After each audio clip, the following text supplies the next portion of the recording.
दोस्तों, आप सब देख रहे होंगे कि कैसे हमारे देश की यूनिवर्सिटीज, कॉलेजेस और कैंपसेस में अचानक से प्रोटेस्ट शुरू हो गया है। स्टूडेंट सड़कों पर है, टीचर्स डिवाइडेड हैं, सोशल मीडिया पर hashtag UGC equity regulation trend कर रहा है। कहीं कहा जा रहा है कि ये एक हिस्टोरिक स्टेप है अगेंस्ट कास्ट डिस्क्रिमिनेशन और कहीं बताया जा रहा है कि एकेडमिक फ्रीडम पर अटैक है। सवाल ये है कि क्या यूनिवर्सिटीज में आज भी कास्ट बेस्ड डिस्क्रिमिनेशन एक हार्श रियलिटी है या फिर यूजीसी के नए रेगुलेशंस जो 2026 में आए हैं ये एक ओवर रेगुलेशन है। और सबसे इंपॉर्टेंट, क्या ये नियम कॉन्स्टिट्यूशन के आर्टिकल 14, 15 और 21 की स्पिरिट को स्ट्रेंथन करते हैं या नए कॉन्फ्लिक्ट्स क्रिएट करते हैं। हेलो एंड नमस्कार, मेरा नाम समृद्धि मिश्रा है। मैं आप सभी का स्वागत करती हूँ हमारे प्लेटफॉर्म लीगल से रोमा the aromatic world of law में। इस वीडियो में हम डिटेल में समझेंगे UGC promotion of equity in higher education institution regulation 2026 के लीगल बैकग्राउंड को, ये पूरा विवाद किस वजह से हुआ है और सबसे इंपॉर्टेंट कि क्या ये रेगुलेशन कास्ट बेस्ड डिस्क्रिमिनेशन को एड्रेस कर सकता है और कर सकता है तो कैसे करेगा, और क्यों इसको लेकर देश भर में इतना बैकलैश हो रहा है। ये रेगुलेशन सिर्फ पॉलिसी डॉक्यूमेंट नहीं है, इनका कनेक्शन डायरेक्टली जुड़ा हुआ है दो नामों से, रोहित वेमुला एंड पायल तडवी। 2019 में रोहित वेमुला की मां राधिका वेमुला और पायल तडवी की मां अबेदा सलीम सुप्रीम कोर्ट पहुंचती हैं। उनका कहना था कि कॉलेज कैंपसेस में कास्ट बेस्ड डिस्क्रिमिनेशन सिर्फ एक सोशल इशू नहीं बल्कि एक सिस्टमेटिक फेलियर है जिसका कोई इफेक्टिव रिड्रेसल मैकेनिज्म है ही नहीं। इस पीआईएल पर सुप्रीम कोर्ट ने 2025 में यूनियन गवर्नमेंट को कहा कि आप लोग एक ऐसा लॉ बनाओ, एक ऐसा मैकेनिज्म तैयार करो, स्ट्रॉन्ग एंड रोबस्ट मैकेनिज्म लेकर आओ जो कास्ट डिस्क्रिमिनेशन को टैकल करे। कोर्ट ने स्टेक होल्डर्स को भी लिबर्टी दी कि वो यूजीसी को इस ड्राफ्ट के रेगुलेशंस पर सजेशन दे, और इन सब सजेशंस के बाद यूजीसी ने 2026 में अपनी फाइनल रेगुलेशंस नोटिफाई कर दी जो 2012 की पुरानी रेगुलेशंस को सुपरसीड करती है। 2012 में जो भी चीजें लिखी गई तो उसमें से काफी सारी चीजों को हटा दिया गया। इन रेगुलेशंस का ऑब्जेक्टिव बिल्कुल नोबल था, इक्विटी प्रमोट करना और कास्ट बेस्ड डिस्क्रिमिनेशन को खत्म करना। लेकिन रेगुलेशन आते ही सुप्रीम कोर्ट्स में बहुत सारी पिटिशंस फाइल हो गई। कोई कहता है कि ये रेगुलेशन जनरल कैटेगरी के खिलाफ डिस्क्रिमिनेशन प्रमोट करता है, कोई रेगुलेशन 3C को चैलेंज करता है जो कास्ट बेस्ड डिस्क्रिमिनेशन को डिफाइन करता है और कहता है कि रूल्स कास्ट न्यूट्रल होने चाहिए। कोर्ट के बाहर भी प्रोटेस्ट शुरू हो जाते हैं। कुछ जगहों पर कहा जाता है कि ये रेगुलेशंस हमारी जनरल कैटेगरी के लिए थ्रेट है, और दूसरी तरफ सपोर्टर्स कहते हैं कि इन रूल्स का अगर रोल बैक हुआ तो सोशल जस्टिस के साथ इनजस्टिस होगा। तो सवाल ये है कि क्या यूजीसी इक्विटी रेगुलेशन 2026 कॉन्स्टिट्यूशन के आर्टिकल 14, 15, 21 को स्ट्रेंथन करता है या फिर नए सोशल और लीगल कन्फ्लिक्ट्स को जन्म देता है, और क्या caste neutral approach real inequality को एड्रेस कर पाएगा। तो चलिए इन सारी बातों पे चर्चा करेंगे, लेकिन उससे पहले हम समझेंगे एक बहुत बेसिक और बहुत जरूरी सवाल का जवाब कि यूजीसी है क्या आफ्टर ऑल। यूजीसी का फुल फॉर्म होता है यूनिवर्सिटी ग्रांट कमीशन, यानी यूजीसी इंडिया की एक स्टैट्यूटरी बॉडी है जो हायर एजुकेशन के सिस्टम को रेगुलेट करती है। यूजीसी का काम सिर्फ यूनिवर्सिटीज को पैसा देना नहीं बल्कि पूरे देश में हायर एजुकेशन की क्वालिटी, कोऑर्डिनेशन और एकेडमिक स्टैंडर्ड्स को मेंटेन करना है। सिंपल शब्दों में कहूं तो यूजीसी इंश्योर करता है कि इंडिया की यूनिवर्सिटीज का डेवलपमेंट सिस्टमैटिक और यूनिफॉर्म हो, कॉन्स्टिट्यूशनली हो। हिस्टोरिकल बैकग्राउंड की अगर हम बात करें तो यूजीसी कोई अचानक से टपका हुआ टॉपिक नहीं है। इसका रूट जो है ब्रिटिश इंडिया के टाइम तक जाता है। 1944 में सर्जेंट रिपोर्ट, जिसमें पहली बार एक नेशनल हायर एजुकेशन सिस्टम की बात की गई, इस रिपोर्ट के बाद 1945 में एक यूनिवर्सिटी ग्रांट कमीशन बनाया गया जो सिर्फ अलीगढ़, बनारस और दिल्ली यूनिवर्सिटी को सुपरवाइज करती थी। 1947 के बाद इसका जुरिस्डिक्शन इंडिया की सभी यूनिवर्सिटीज तक एक्सटेंड कर दिया गया। 1948 में यूनिवर्सिटी एजुकेशन कमीशन बनाई गई जिसके चेयरमैन थे डॉक्टर एस राधाकृष्णन। इस कमीशन ने रिकमेंड किया कि इंडिया में यूजीसी का ब्रिटिश मॉडल को रिस्ट्रक्चर किया जाए ताकि हायर एजुकेशन प्रॉपरली रेगुलेट किया जा सके। तो 1952 में यूनियन गवर्नमेंट ने फॉर्मली यूनिवर्सिटी ग्रांट कमीशन को हायर एजुकेशन ग्रांट का चार्ज दे दिया। 1953 यूजीसी का इनॉग्रेशन मौलाना अबुल कलाम आजाद ने किया और फाइनली 1956 में यूजीसी एक्ट बना और यूजीसी एक स्टैट्यूटरी बॉडी बन गया। इसके हेडक्वार्टर दिल्ली में है। इसमें चेयरमैन होते हैं, वाइस चेयरमैन होते हैं, 10 और मेंबर्स होते हैं जिनका अपॉइंटमेंट सेंट्रल गवर्नमेंट करती है। अगर हम यूजीसी के फंक्शन की बात करें तो इनका फंक्शन बस इतना है कि यूनिवर्सिटी और कॉलेजेस को ग्रांट एलोकेट करो, हायर एजुकेशन पर रिफॉर्म्स के रिगार्डिंग जो भी एडवाइस करना है वो आप गवर्नमेंट को एडवाइस दो, या गवर्नमेंट आपको कोई एडवाइस करती तो रिफॉर्म्स लेकर आओ। एकेडमिक स्टैंडर्ड्स को मेंटेन करना इनका काम है, नई यूनिवर्सिटी, नए कोर्सेज, नए नॉर्म्स सेट करना है, इक्वालिटी, एक्सेस और क्वालिटी को प्रमोट करना है। इसी रेगुलेटरी पावर के अंडर यूजीसी समय समय पर रेगुलेशंस नोटिफाई करती है, जैसे कि ये promotion of equity in higher education institution regulation जो अभी आया है जनवरी में। तो जब यूजीसी कोई रेगुलेशन नोटिफाई करती है तो वो सिर्फ एडवाइजरी नहीं होता बल्कि लॉ के फोर्स के साथ होती है। और इसी कंटेक्स्ट में जनवरी 2026 में यूजीसी ने नोटिफाई किया promotion of equity in higher education institution regulation 2026, जिसका ऑब्जेक्टिव है कैंपस में डिस्क्रिमिनेशन को टैकल करना। अब जरूरी सवाल ये है कि यूजीसी को आखिरकार इतनी पावर मिलती कहाँ से है कि वो जो भी रूल्स लेकर आता है वो यूनिवर्सिटीज के लिए बाइंडिंग रेगुलेशंस बन जाते हैं। इसका जवाब मिलता है यूजीसी एक्ट के सेक्शन 26 में। यूजीसी एक्ट का सेक्शन 26 कहता है कि यूजीसी को पावर है कि वो रेगुलेशंस फ्रेम करे ताकि यूनिवर्सिटीज में स्टैंडर्ड्स, क्वालिटी और डिसिप्लिन मेंटेन हो। अब जब यूजीसी का रेगुलेशन नोटिफाई हुआ तो वो रेगुलेशन सिर्फ गाइडलाइंस या एडवाइजरी चीजें नहीं रहती बल्कि लॉ के साथ फोर्स में आ जाती है। अब जब हम ये समझ चुके हैं कि यूजीसी क्या है, उसको पावर्स कहाँ से मिलती है और उसके पास रेगुलेशन बनाने की स्टैट्यूटरी पावर सेक्शन 26 से आती है, तो चलिए सीधे आते हैं यूजीसी के जो 2026 का रेगुलेशन आया है उसके प्रोविजंस पर। ये रेगुलेशन इंटेंट बेस्ड नहीं है बल्कि एक डिटेल्ड एनफोर्सेबल फ्रेमवर्क क्रिएट करता है जो कास्ट बेस्ड डिस्क्रिमिनेशन को सिस्टमेटिकली एड्रेस करने की कोशिश करते हैं। तो समझते हैं इन रेगुलेशन के कुछ मोस्ट इंपॉर्टेंट प्रोविजंस को।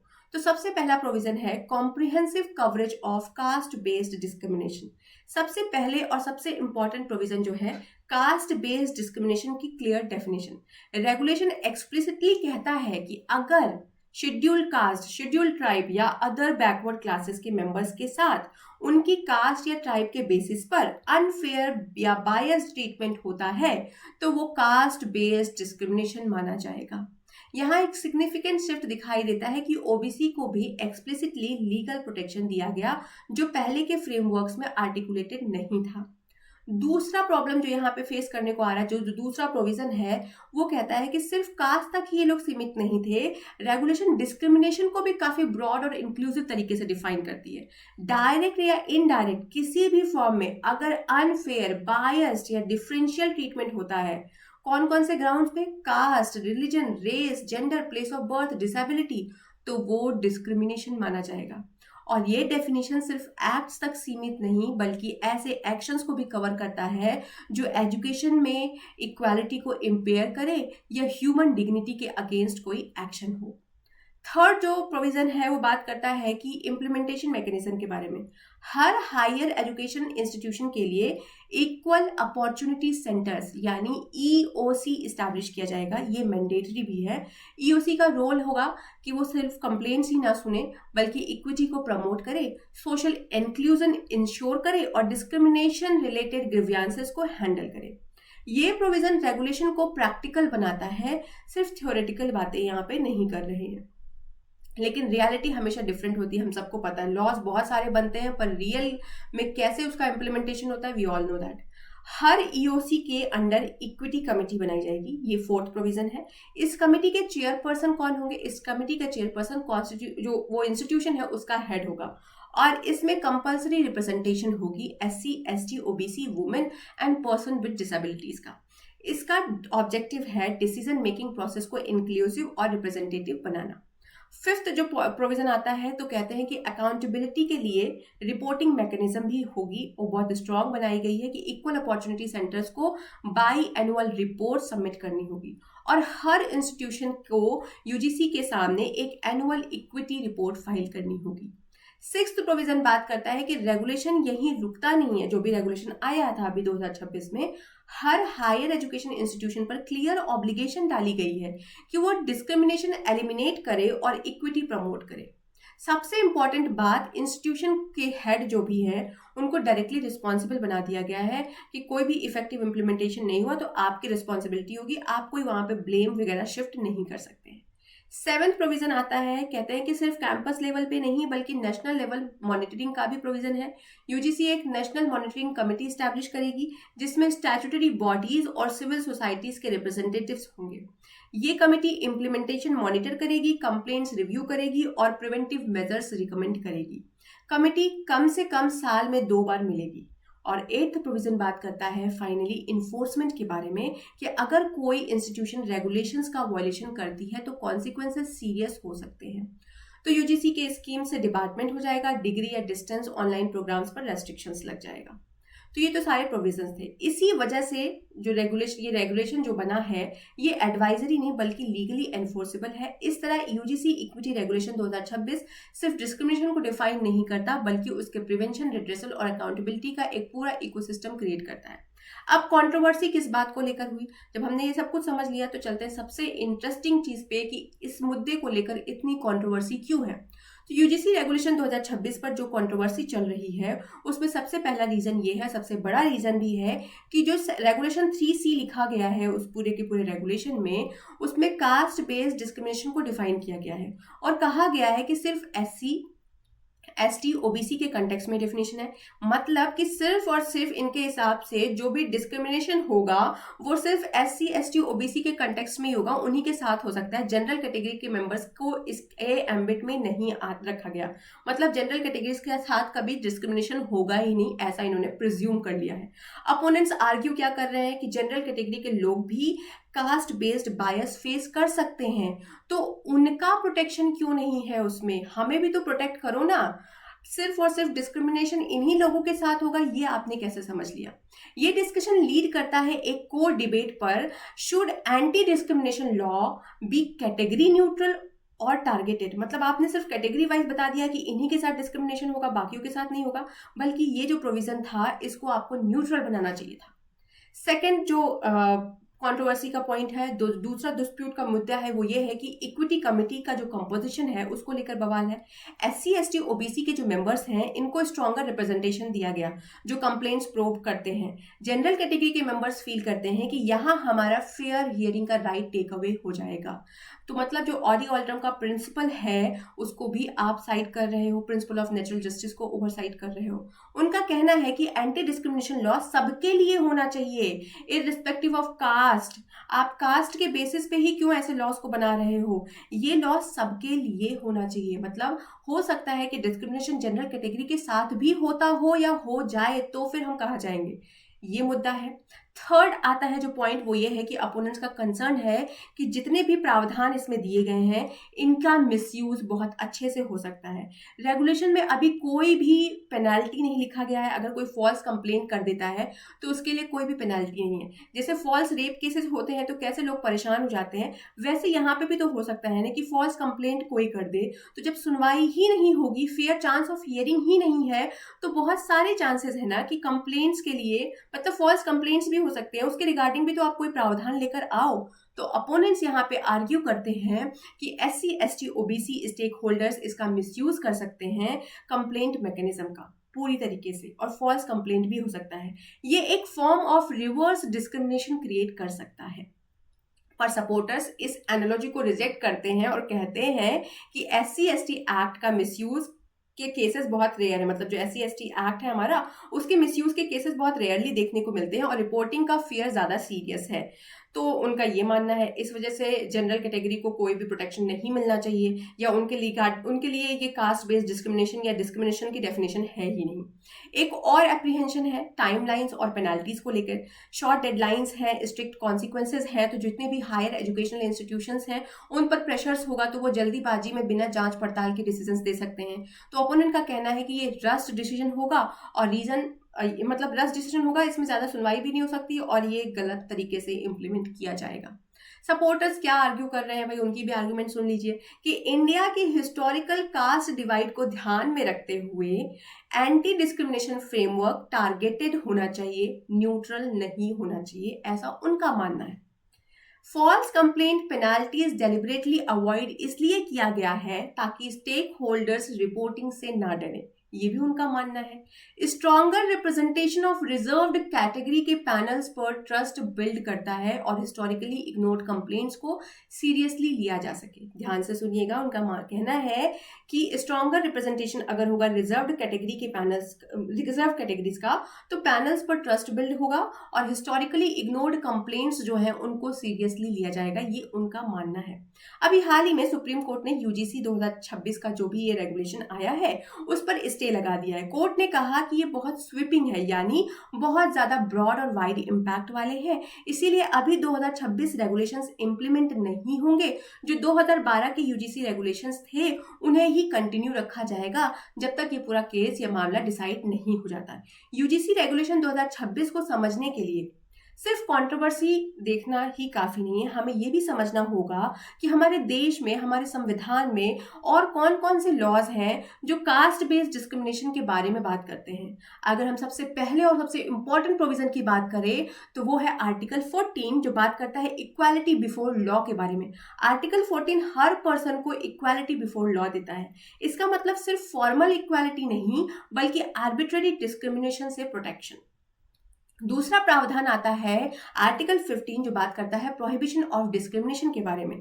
स्टेट को मना किया गया है कि भैया आप रिलीजन, रेस, कास्ट, सेक्स या प्लेस ऑफ बर्थ के बेसिस पर डिस्क्रिमिनेशन नहीं कर सकते। साथ ही आर्टिकल 15(4) और आर्टिकल 15(5) में स्टेट को पावर दिया गया है कि SC, ST, OBC जैसे सोशली और एजुकेशनली बैकवर्ड क्लासेस के लिए स्पेशल प्रोविजंस भी बनाया जाए। आर्टिकल 16 जब हम पढ़ते हैं तो वो इक्वल अपॉर्चुनिटी इंश्योर करता है पब्लिक एम्प्लॉयमेंट में, और आर्टिकल 17 जब हम पढ़ते हैं तो वहां बात होती है एबॉलिशन ऑफ अनटचेबिलिटी के बारे में। आपने पढ़ा भी होगा, आर्टिकल 17 एक एब्सोल्यूट प्रोविजन है, अनटचेबिलिटी को पूरी तरह एबॉलिश करता है और इसकी प्रैक्टिस को पनिशेबल ऑफेंस भी बनाता है। आर्टिकल 46 आपने पढ़ा होगा DPSP का, जो स्टेट को पावर देता है, उस पर ड्यूटी डालता है कि वो SC, ST और वीकर सेक्शंस के एजुकेशनल और इकोनॉमिक इंटरेस्ट को प्रोटेक्ट कर सकते हैं, करें। और इसके बाद एक स्टैट्यूट भी हमारे पास है, protection of civil right act 1955। Article 17 को इंप्लीमेंट करता है ये एक्ट। अनटचेबिलिटी और डिनायल ऑफ सिविल राइट्स के लिए पेनल्टीज प्रिस्क्राइब करता है ये act. SC ST prevention of atrocity act 1989 भी है। SC ST के अगेंस्ट जो भी सोशल, इकोनॉमिकल या फिजिकल एक्सप्लॉयटेशन हो रहा है उन्हें प्रिवेंट करने के लिए ये एक्ट भी मौजूद है।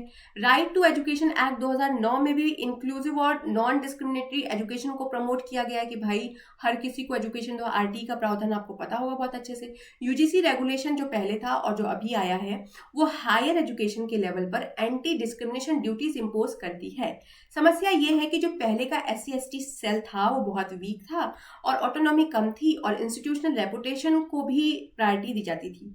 तो रेगुलेशन गैप, इस गैप को, मतलब जो ये भी गैप हुआ था, इसी गैप को फिल करने के लिए 2026 का रेगुलेशन लेकर आया गया था।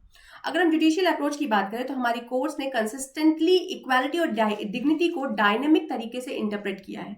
कोर्ट से माना है कि एजुकेशन डिग्निटी का हिस्सा है और डिस्क्रिमिनेशन फ्री इन्वायरमेंट आर्टिकल 21 के अंडर आता है। इस पूरे फ्रेमवर्क का मतलब ये नहीं कि जनरल कैटेगरी के राइट्स इररिलेवेंट हो गए हैं। डिबेट का कोर ये है कि कैसे हम हिस्टोरिकल इनजस्टिस को करेक्ट करें बिना नए इनजस्टिस क्रिएट किए। यही सवाल सुप्रीम कोर्ट के सामने भी है और इसी का जवाब डिसाइड करेगा यूजीसी इक्विटी रेगुलेशन 2026 का फ्यूचर। अगर आपको ये एनालिसिस पसंद आया हो, वीडियो को लाइक, शेयर, सब्सक्राइब करना ना भूलें और मेरे इस वीडियो को अपने दोस्तों, मित्र और परिवारजनों के साथ जरूर साझा करें। आशा करती हूँ कि सारी जानकारी आपको बहुत ही अच्छे से क्लियर हुई होगी। आज के लिए बस इतना ही। Thank you, have a good day. और आपके जो भी कमेंट्स होंगे, आपकी जो भी राय होंगी वो इस वीडियो के कमेंट में जरूर लिखिएगा। Thank you, have a good day, नमस्ते।